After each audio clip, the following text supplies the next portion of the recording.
Hello everyone, welcome to a YouTube edition of your media lesson today. I hope you're all keeping well in these rather challenging times. Today's lesson I'm going to start talking about question 3 for long-form TV drama, which is section B of paper 2 of your OCR Media Studies paper. It's the big one. It's 30 marks and this is going to take you 50 minutes to an hour to write. And for that reason, I am splitting this particular lesson into a number of chunks. So I'll be talking you through it step by step. Hopefully you can follow it. You can pause this lesson whenever you want, take notes, take stock, take a breath, and then make some notes and some additions to your essays in your own time. So it is 30 marks. It is the biggest question on both papers, both paper 1 and paper 2, and I'll talk through why it is so big in a second. But what you really have to understand is that this is an incredibly complex question, and also something that's worth about 15% of your overall A-level, just on this one question. So you can't really afford to get this wrong. So we're going to be taking this slowly, and here we go. This question is question 3, and long-form TV drama is an in-depth study, meaning it should be studied in relation to everything that you have learned throughout your 2 years of media study. So this is all areas of the theoretical framework, so that's media language, representation, audience, industries, and the academic theories. Not only that, it also asks you to consider the social, cultural, economic, historical, and political contexts. So that's why it's worth so many marks. There's so much for you to try and cram into just shy of an hour's worth of writing. It's impossible to write everything that you know about it. So half of the task within this question is being judicious about the information that you choose to include.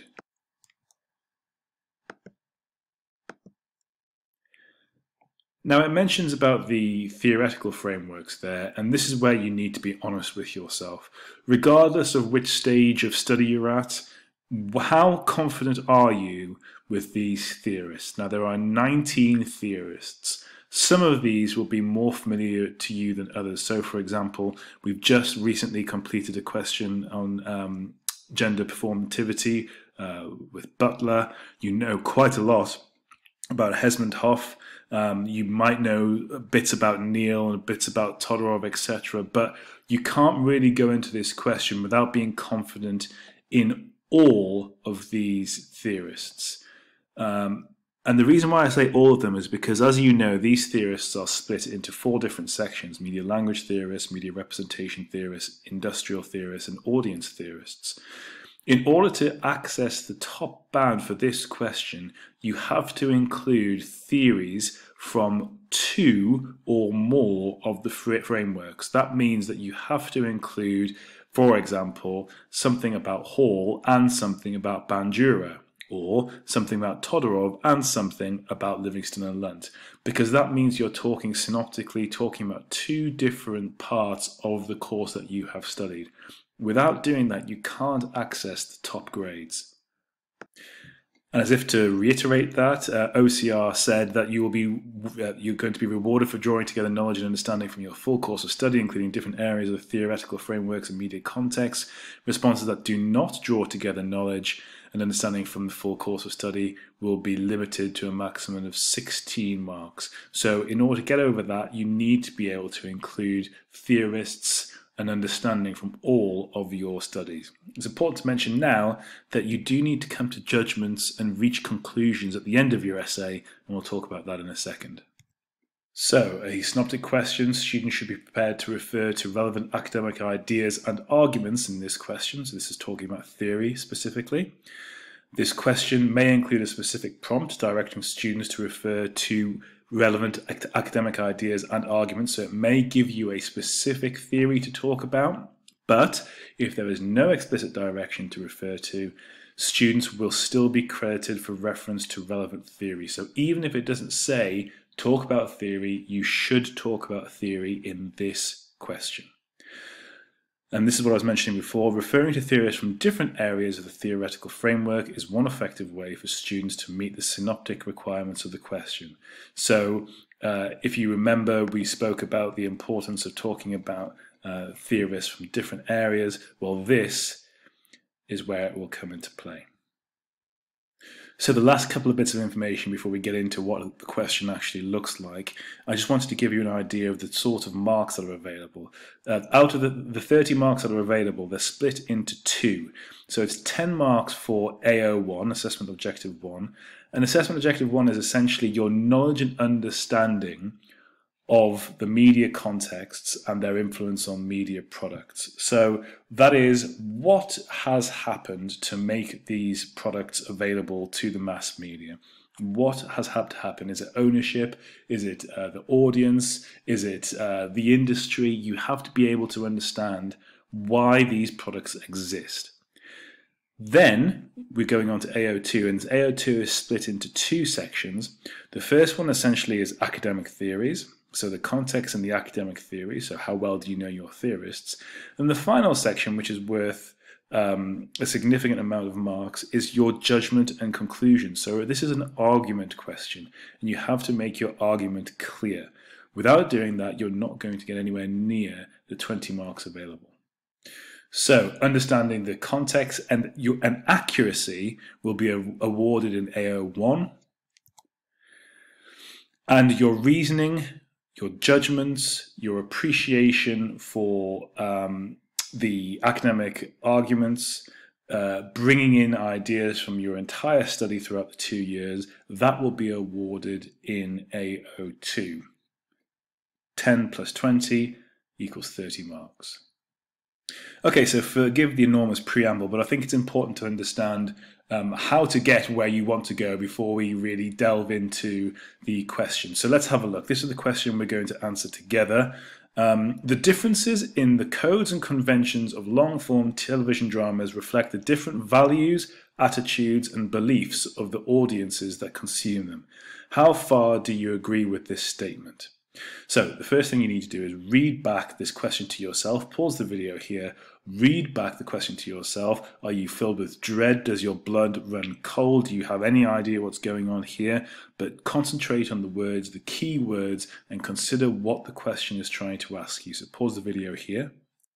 Now the exam board has been quite kind. It's given you 4 bullet points, and these bullet points are very important, and you should follow them almost to a letter. Consider the context in which long-form TV dramas are produced and consumed. So we're talking about the 2 sections of the industry here, so the production and the consumption. Explain how media contexts may have influenced the codes and conventions in set episodes of the 2 long-form television dramas you have studied, so with specific reference to The Killing and Stranger Things. Refer to relevant academic ideas in arguments, so that's talking about theory. And then the final thing, which is the last bit of AO2, if we remember from the previous slide, make judgments, reach conclusions about the reasons for the differences in the codes and conventions between the 2 episodes. So it's giving you quite a structured way of answering this question. It's telling you specifically what you need to do to get the marks, and you'd be churlish not to follow this advice. So because this is such a big question, we've got to plan. It would be ridiculous for us not to plan such a big question. So the first thing you need to do is reread the question, like I say, and consider putting it in your own words. So what is this question asking me to do? Well, I've said that it's essentially trying to say, what are the differences between The Killing and Stranger Things, and to what extent is this because of the audiences that are watching them? So to what extent do the audiences determine what is produced by Netflix and DR? Obviously it's quite a lot, but there are other influences there as well, and that's where your argument will come in. Like all of these questions, you need to start with the macro in your introduction. So you're going to talk about the TV industry, you're going to talk about how big Netflix is, you're going to talk about the difference between Netflix and DR, private versus public companies, and that's going to be your introduction. Then you're going to go through RAIL, not necessarily in that order. We're going to start with audiences because the question does focus on audiences, and we're going to start with that in our first paragraph. And I'm going to talk about the difference of audiences between Netflix between Stranger Things and The Killing. So I'll be talking about millennials and Generation Z, so that's you lot and me, versus the older demographic that might go and watch The Killing. And I'll talk about the differences between those two in my first paragraph.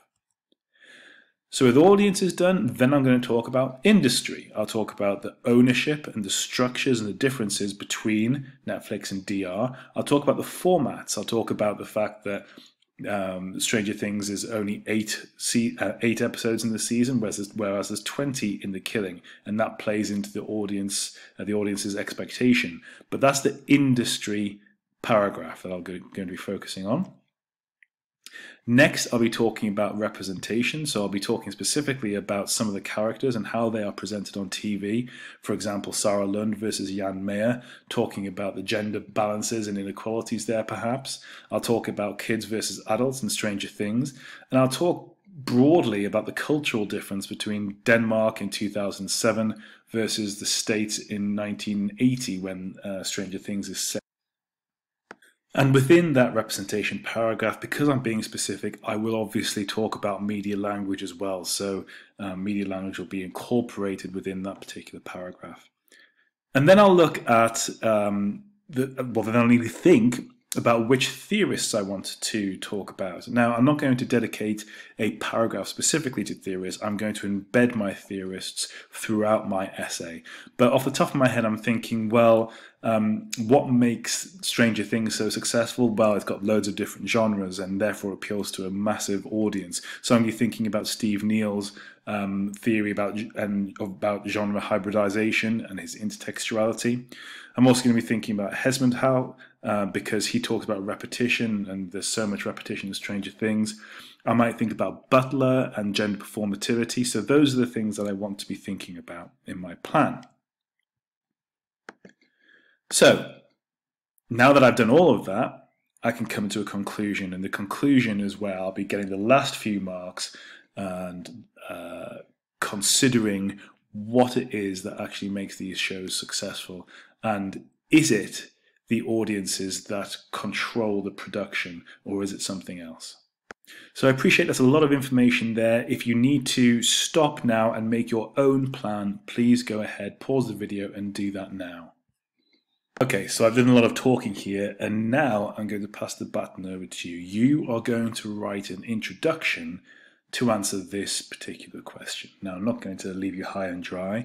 I'll show you an introduction that I pulled together based on some previous answers, which will help you. But for today's lesson, the work that I'd like you to complete and email to your teacher or put onto your blogs is an introduction in answer to this question. So let's have a look at an introduction, what it should look like. Remember, an introduction has to be macro. We're talking generally about the industry. We don't necessarily need to be talking specifically about the two shows, Stranger Things and The Killing.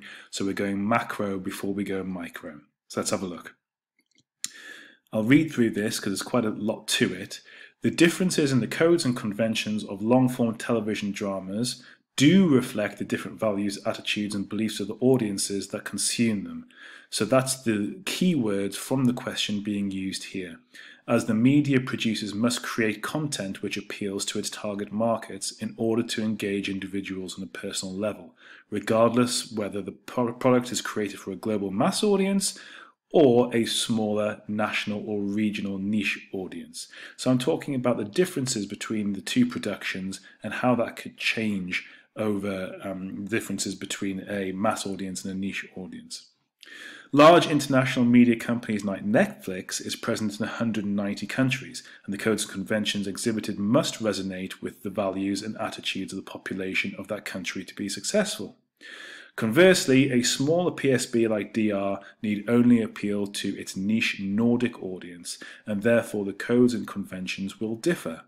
While Netflix needs to appeal to a wide audience to accelerate its global market share, DR needs to appeal to its niche audience by justifying the license fee, the Danish license fee, and thus reflecting the values and attitudes of the country. So I've gone big. I've talked generally about the two producers, DR and Netflix. I haven't gone into any detail about the show. This is what I now need you to do. Write your introduction, put it on your blog, let your teacher know when you have done that. Good luck. Email me if there are any issues. Give it your best shot. Introduction. Off you go.